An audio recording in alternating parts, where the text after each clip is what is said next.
Une classe quand même, un Neil Gaiman qui nous vient d'extraire. Well, let me have a quick show of hands, because I don't want to read for too long, because we will get we need time for questions and stuff.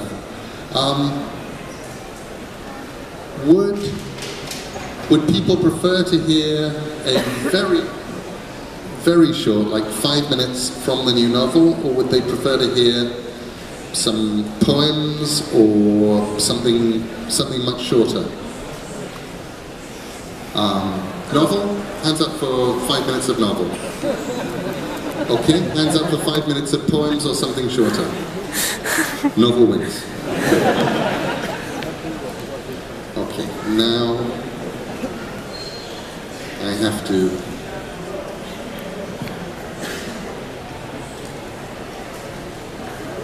There we go.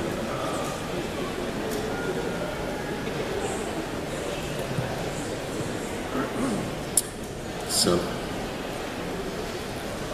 and I begin the book with a quote from Maurice Sendak. He said, "I remember my own childhood vividly.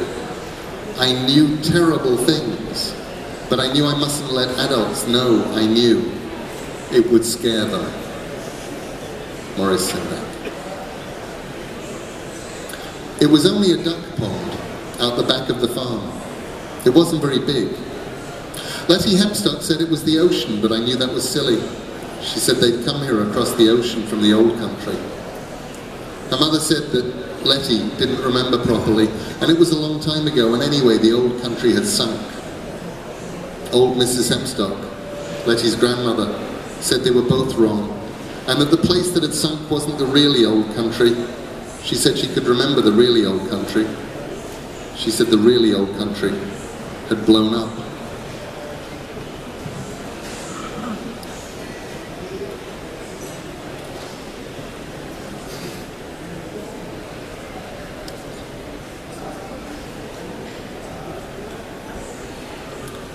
So, it was the first day of the spring holidays. 3 weeks of no school. I woke early, thrilled by the prospect of endless days to fill however I wished. I would read, I would explore. I pulled on my shorts, my t-shirt, my sandals. I went downstairs to the kitchen. My father was cooking while my mother slept in. He always cooked breakfast on Saturdays. I said, "Dad, where's my comic?" He bought me a copy of Smash before he drove home from work on Fridays, and I would read it on Saturday mornings. In the back of the car, "Do you want toast?" "Yes," I said, "but not burnt." My father did not like toasters. He toasted bread under the grill, and usually he burnt it. I went outside into the drive. I looked around. I went back into the house, pushed the kitchen door, went in. "Dad, where's the car?" "In the drive." "No, it isn't." "What?" The telephone rang and my father went out into the hall where the phone was to answer it. I heard him talking to someone. The toast began to smoke under the grill. I got up on a chair and turned the grill off. "That was the police," my father said. "Someone's reported seeing our car abandoned at the bottom of the lane." I said I hadn't even reported it stolen yet. "Right, we can head down now, meet them there." "Toast!" He pulled the pan out from beneath the grill. The toast was smoking and blackened on one side. "Is my comic there, or did they steal it?" "I don't know. The police didn't mention your comic." My father put peanut butter on the burnt side of the toast, replaced his dressing gown with a coat worn over his pajamas, put on a pair of shoes, and we walked down the lane together. We'd walked for perhaps 5 minutes down the narrow lane which ran through fields on each side when a police car came up behind us. It slowed and the driver greeted my father by name. I hid my piece of burnt toast behind my back while my father talked to the policeman. I wished my family would buy normal sliced white bread, the kind that went into toasters, like every other family I knew. My father had found a local baker's shop where they made thick loaves of heavy brown bread, and he insisted on buying them. He said they tasted better, which was, to my mind, nonsense. Proper bread was white and pre-sliced and tasted like almost nothing. That was the point. The driver of the police car got out, opened the passenger door, told me to get in. My father rode up front beside the driver. "These kids," said the policeman, "they think it's funny. Steal a car, drive it round, abandon it. They'll be locals." "I'm just glad it was found so fast," said my father.